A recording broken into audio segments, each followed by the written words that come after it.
Hello everyone, welcome back to our YouTube channel গল্পের সন্ধানে। আজ আবারও চলে এসেছি নতুন একটা গল্প নিয়ে। আজকের বিশেষ নিবেদন হেমলতার আর্তনাদ। গল্প পাঠে ও কলমে আমি চান্দ্রিকা। শুরু হচ্ছে আজকের বিশেষ নিবেদন। প্রমিতা আর রঞ্জা আমার খুব কাছের দুই বান্ধবী। আজকাল কাজের যা প্রেশার, তাতে করে এখন আর ওদের সাথে সেভাবে সময় কাটানোই হয়ে ওঠে না আমার। তাই আমি ঠিক করলাম চন্দনপুর যাব। ওইখানে আমার দাদুর এক কাকার একটা নাকি রাজবাড়ি আছে। ওই আগেকার দিনে রাজা রাজরাদের ব্যাপার স্যাপার। প্রমিতা আর রঞ্জাকেও বললাম, ওরাও রাজি হয়ে গেল, কারণ ওদেরও কাজের চাপ কম নয়। তাই নিজেদের রিফ্রেশমেন্ট করার জন্য আমরা এই উদ্যোগ নিলাম। শহরের এই ব্যস্ত জীবন থেকে বেরিয়ে একটু বাইরের নিরিবিলি কোথাও একটু ঘুরে আসলে ব্যাপারটা মন্দ হয় না। সেই কথা মতোই আমরা তিন বান্ধবী বিধাননগর স্টেশনে দেখা করলাম। ওই বনগাঁ লাইনে মনে হয় এই জায়গাটা কোথাও একটা, ঠিক সঠিক আমরা জানতাম না। আমি আর প্রমিতা স্টেশনে চলে এলেও রঞ্জার আসতে বেশ লেট হচ্ছিল। তাই আমরা 3:23-এর বনগাঁ লোকাল ধরে চলে এলাম ঘুমা স্টেশনে। ওখান থেকে নাকি চন্দনপুর গ্রামে যেতে বেশি সময় লাগে না, একটুখানি কি নাকি রাস্তা। আমাদের আস্তে আস্তে বিকেল হয়ে গেল। এমনিতেই এখন শীতের বেলা, বেলা ছোট, চারিদিক প্রায় অন্ধকার। প্রমিতাকে বললাম, যা তো একটা রিক্সা ডেকে আন আমাদের জন্য। ও আমাদের কথা মতো রিক্সা ডাকতে চলে গেল।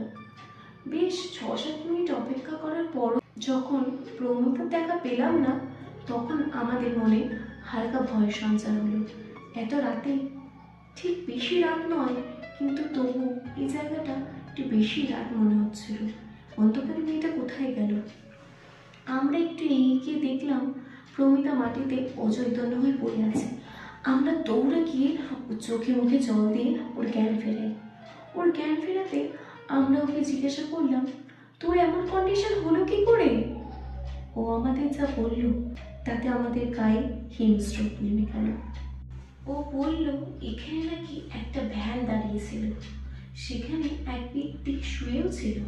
প্রমিতা যখন তাকে জিজ্ঞাসা করলো, দাদা চন্দনপুর গ্রামে যাবেন? তখন সেই ব্যক্তি প্রমিতার দিকে তাকালো। প্রমিতা যখন তাকে দেখলো, ও দেখলো তার চোখের কোটরে কোনো চোখ নেই, সেখানে কেবল কালো অন্ধকার। প্রমিতা এই দেখে জ্ঞান হারিয়ে ফেলেছিল। তারপর আমরা অনেক খোঁজাখুঁজি করেও কিচ্ছু পাইনি। একটা রিক্সা আমাদের রাজবাড়ির সামনে গিয়ে নামিয়ে দিল। আমরা যখন রাজবাড়ির সামনে এসে দাঁড়ালাম, তখন আমাদের অজান্তেই আমাদের গায়ে কেমন যেন একটা কাঁটা দিয়ে গেল। তৎক্ষণাৎ বাড়ির ভেতর থেকে একটা বৃদ্ধ লোক বেরিয়ে এসে বলল, তোমরা কি কলবেলের বাড়ি থেকে এসেছো নাকি গো? হ্যাঁ? লোকটা বলল, আমি নগেন, আমাকে তোমরা নগেন জেঠু বলো গো। কলল আমাকে বলেছে তোমাদের কথা, আসো ভিতরে আসো। বাড়ির ভেতরে ঢুকে মনে হলো এই বাড়িটা যেন আমাদের জন্যই অপেক্ষা করছিল। নগেন জেঠু বলল, নিচের ঘরগুলো পরিষ্কার করা হয়নি বুঝলে তো, তোমরা ওপরের ঘরে চলে যাও দেখি। আর হ্যাঁ, দক্ষিণের কোণের ঘরেতে ভুলেও যেও না, ও ঘরে যাওয়া কিন্তু মানা। এই কথাটা মাথায় রাখবে। রাতে কেউ ডাকলে ঘরের বাইরে বেরোবে না। আমাদের মধ্যে রঞ্জা বরাবরই সাহসী প্রকৃতি নেই। আমরা নগেন জেঠুর কথা মানলেও রঞ্জা যে মানবে না সে আমাদের অজানা নয়, কারণ ওকে যেটা না করা হয় ও সেটাই বেশি করে করে। রঞ্জা বলল, তোরা যা তো, আমি একটু ঘুরে আসছি। আমরা ঘরে চলে যেতে রঞ্জা গেল ওই বন্ধ ঘরের দিকে। আমি শত না করার পরেও ও আমার কথা শুনল না। রঞ্জা যখন ওই ঘরের সামনে গেল, ও দেখলো যে সেটাতে তালা বন্ধ, অনেক পুরোনো দিনের তালা। ওটাকে একটা ভারী কিছুতে আঘাত করলে সেটা যে ভেঙে যাবে সেটা রঞ্জার অজানা ছিল না। তালা ভেঙে রঞ্জা ঘরে ঢুকে এদিক ওদিক দেখতে লাগলো। হঠাৎ একটা ছবিতে এসে ওর চোখটা আটকে গেল। বেশ সুন্দরী একটা মেয়ে, পরনে রাজবেশ। রঞ্জা ছবিটার কাছে গেল। ওর কিরকম একটা অদ্ভুত অনুভূতি হচ্ছিল। মনে হচ্ছিল ছবিটা জীবন্ত, ওর দিকেই যেন তাকিয়ে আছে। রঞ্জা ওই ছবির ওপর থেকে চোখ সরিয়ে পাশের আয়নাটার দিকে তাকালো। আয়নাতে চোখ রাখতেই ও দেখতে পেল পিছনের কোণে একটা ছায়া মূর্তি দাঁড়িয়ে আছে। ও ভয় পেয়ে ওই ঘর থেকে বেরিয়ে আসতে গেল। হঠাৎ করে ঘরের দরজা বন্ধ হয়ে গেল। ওর শ্বাস রুদ্ধ হয়ে আসছিল। চিৎকার করার চেষ্টা করেও চিৎকার করতে পারছিল না।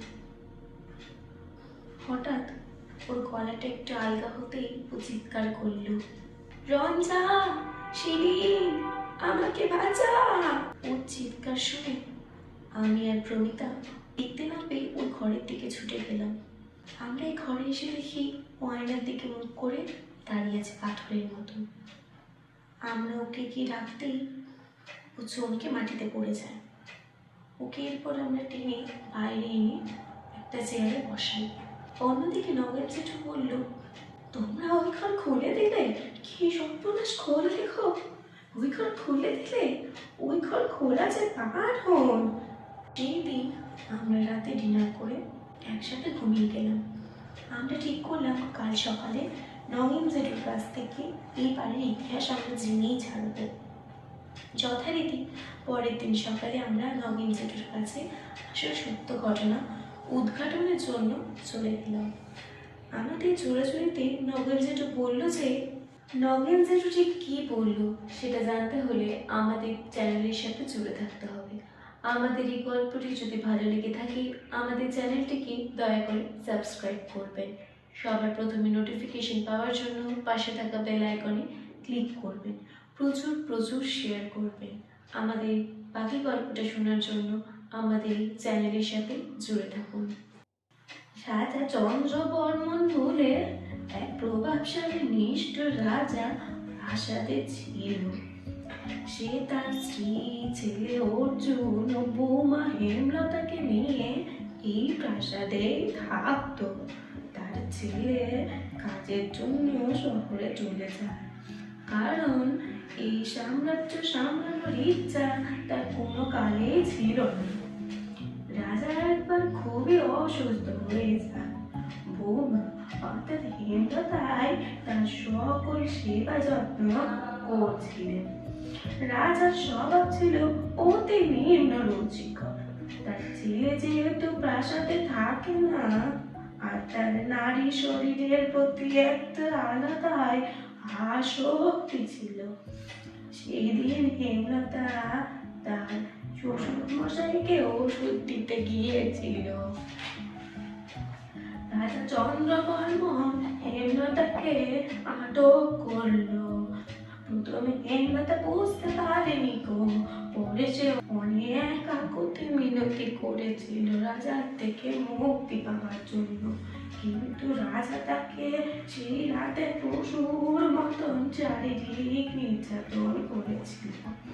শারীরিক নির্যাতন শেষ হলে রাজা হেমলতাকে ছুঁড়ে ফেলে দেয় এবং বলে, এই কথা যাতে সে কাউকে না বলে। হেমলতা লজ্জায় ঘেন্নায় চলে যায় পরে। শাশুড়িকে সে সব সত্য ঘটনা বললে তার শাশুড়ি কোনো প্রতিক্রিয়া দেখায়নি। এরপর হেমলতা যখন তার বাড়িতে খবর দেবে বলে, তখন রাজা ভাবে এই কথা যদি 5 কান হয় রাজার সম্মান নষ্ট হবে। তাই সেই দিন থেকে হেমলতাকে ওই ঘরে আটকে রেখে একটু একটু করে অত্যাচার করে মেরে ফেলে। মেয়েটার চোখটা খুব লেগেছিল রাজা, তারপরেও মেয়েটা জীবিত ছিল। মেয়েটা যেহেতু অপরূপ সুন্দরী ছিল, তাই রাজা নাকি তাকে আঘাত করতে অস্বাভাবিক ভালো লাগতো। আমরা বললাম, কেউ ওর খবর নিতে আসেনি। জেঠু বলল, সবাইকে বলা হয়েছিল ওর স্বামীর সাথে শহরে থাকে। এরপর আমরা আবার প্রাসাদে চলে যাই। একটা অস্বাভাবিক খারাপ লাগা কাজ করছিল আমাদের মধ্যে। আমাদের মধ্যে সব থেকে সুন্দরী ছিল প্রমিতা, আর ও ছিল ভীতু প্রকৃতির মেয়ে। আমাদের ভয় ওকে নিয়ে, কারণ শুনেছি এই হেমলতা নাকি সুন্দরী মেয়েদের সহ্য করতে পারে না। সে নাকি এখনো প্রতিশোধ নিতে চায়। আমরা সবাই মিলে বিকেলের দিকে ছাদে বসে গল্প করছিলাম। বেশ সুন্দর মনোরম আবহাওয়া ছিল সেখানে।